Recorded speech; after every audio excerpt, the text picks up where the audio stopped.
এখানে যে দুইটা লাল লাল ফোঁটা দেখতে পাচ্ছেন, হ্যাঁ, এখানেই সাপ কামড়াইছে। তোমার এটা কতক্ষণ আগে কামড়াইছে মা, বলো তো? ভয় পেও না তুমি, হ্যাঁ, বলো বলো। আপনারা বলেন, আপনি তো বাবা রোগী, হ্যাঁ, কতক্ষণ আগে কামড়াইছে? এটা কামড়াতে ঠিক 10:30। 10:30, মানে এখন থেকে 2 ঘন্টা আগে, এখন 12:30 বাজে। আচ্ছা, এখন আমাদের যেটা দেখতে হবে, আমরা এখনই ওর রক্ত নিয়ে একটা পরীক্ষা করতে দিব। ওই যে টেস্ট টিউব আনতে দিলাম আপনার আনা মাত্র, হ্যাঁ।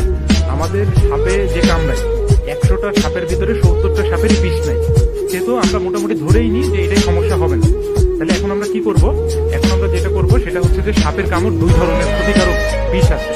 একটা হচ্ছে আমাদের নার্ভগুলোকে প্যারালাইসিস করে দেয়, একটা আমাদের নার্ভগুলো যেটা প্যারালাইসিস করি ওইটা আমরা পেশেন্টকে দেখে অবজার্ভ করে বুঝতে পারবো। আর যেটা রক্তকে জমাট বাঁধে যায় ওইটা হচ্ছে রক্তকে জমাট বাঁধতে দেয় না। নর্মালি আমরা রক্তকে বাইরে নিয়ে আসলে এটা জমাট বেঁধে দেয়, হ্যাঁ।